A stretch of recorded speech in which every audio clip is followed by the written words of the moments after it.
Muy buenas noches, bienvenidos al programa Comprobado, con ustedes Sharon Ulloque. Hoy se cumplen 94 años del nacimiento de Gabriel García Márquez, el muy querido ganador del Premio Nobel de Literatura. Nació en Colombia en 1927. Su obra más conocida fue 100 años de soledad. Se ha traducido a 37 idiomas y ha vendido más de 30 millones de ejemplares.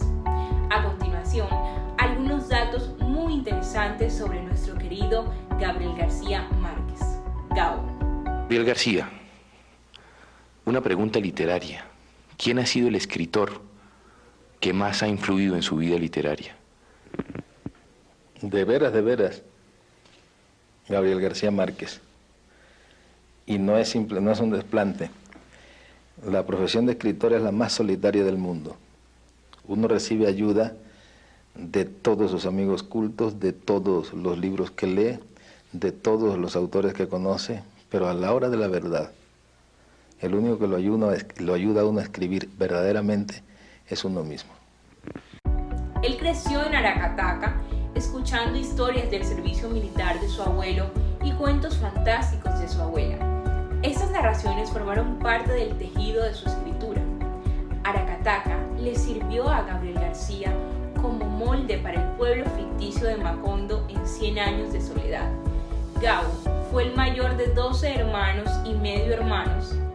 Estudió para ser abogado, gracias a la insistencia de su padre, pero se encontró un trabajo como periodista y no terminó su licenciatura. Él decía que el periodismo era el mejor oficio del mundo. Todo género tiene su edad. Es decir, la novela de hoy no es la misma novela de hace un siglo, ni la de hace 2, ni la de hace 3.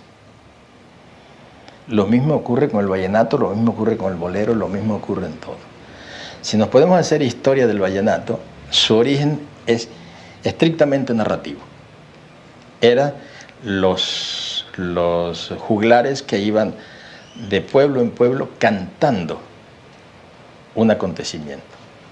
Gabo se basó en los relatos sobre el romance de sus padres para escribir El amor en los tiempos del cólera.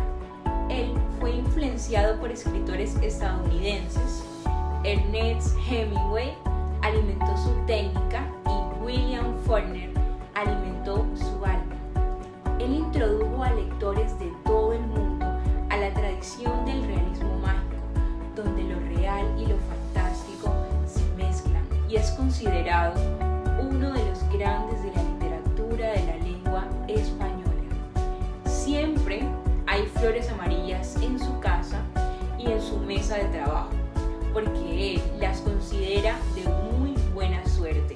Además, piensa que los caracoles detrás de las puertas, los pavos reales, las flores de plástico, el frac que evitó en la ceremonia del Nobel, le dan muy mala suerte. Esto nos contó Gabriel García Márquez. Cuando un hermano de Gabriel García dijo que el escritor estaba padeciendo de demencia senil, uno de sus amigos aclaró que lo que Gabo padecía era realismo mágico, en alusión a su estilo literario. El nombre de Macondo, el pueblito de sus novelas, este nombre surgió de una finca bananera que Gabriel conoció durante un recorrido que hizo en tren ubicado al norte de Colombia. Nuestro querido Gabo se interesó por las letras desde que era reportero y allí decidió ser escritor, aunque su padre seguía insistiendo en que él debería estudiar leyes. Se matriculó en la escuela de Derecho, pero abandonó los estudios para dedicarse a la pasión de su vida. Y así recordamos a Gabriel García Márquez, nuestro querido Gabo. En minutos, un breve documental realizado por un estudiante de la Universidad Autónoma del Caribe. Su nombre es Valeria Acosta.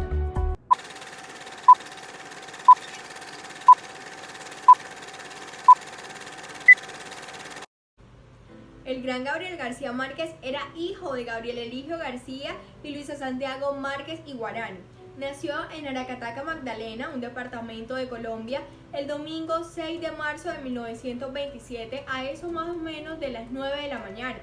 Y como refiere él mismo en sus historias y sus escritos, cuando sus padres se conocieron realmente no la tuvieron fácil, ya que el padre de Luisa, el coronel Nicolás Ricardo Márquez Mejía, se opuso totalmente a esta relación, pues Gabriel Eligio García había llegado a Aracataca como un telegrafista y no era la persona o el hombre que consideraba más adecuado para su hija, es decir, no era la mejor opción, ya que era hijo de una madre soltera y por pertenecer al Partido Conservador Colombiano no le gustaba para nada al padre. Además, se murmuraba que era un hombre mujeriego.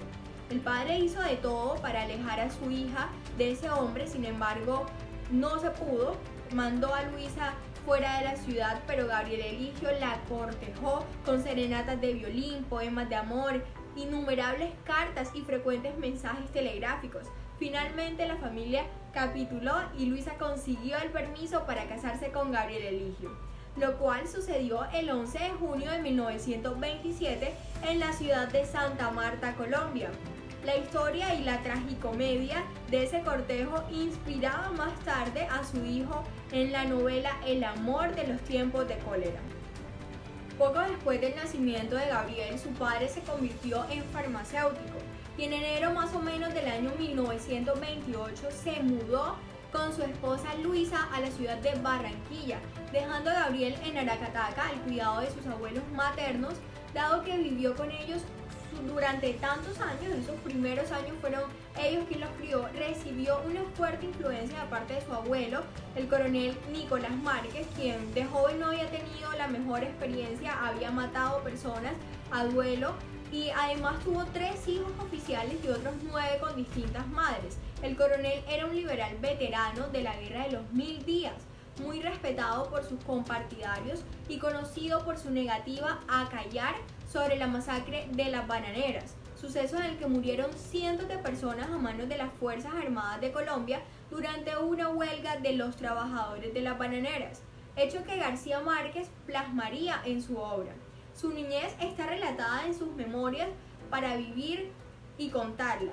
Después de 24 años de ausencia, en 2007 regresó a Aracataca por un homenaje que le rindió el gobierno colombiano al cumplir sus 80 años de vida y los 40 desde la primera publicación de 100 años de soledad. Pero lamentablemente no todo es bueno. En 1999 le diagnosticaron un cáncer linfático. Al respecto, el escritor declaró una entrevista para El Tiempo en el año 2000 y decía: hace unos años fui sometido a un tratamiento de 3 meses contra un linfoma. Y hoy me siento sorprendido yo mismo de la enorme lotería que ha sido ese tropiezo en mi vida. Por el temor de no tener tiempo para terminar los 3 tomos de mis memorias y 2 libros de cuentos que tenía a medias, reduje al mínimo las relaciones con mis amigos, desconecté el teléfono, cancelé los viajes y toda clase de compromisos pendientes y futuros. Y me encerré a escribir todos los días sin interrupción alguna, desde las 8 de la mañana hasta las 2 de la tarde. Durante todo ese tiempo, ya sin medicinas de ninguna clase, mis relaciones con los médicos se redujeron a controles anuales y una dieta sencilla para no pasarme del peso. Mientras tanto, regresé al periodismo, volví a mi vicio favorito de la música y me puse al día en mis lecturas atrasadas. En minutos volveremos con el programa de noticias número 1 comprobado. Quien les habla, Sharon Ulloa.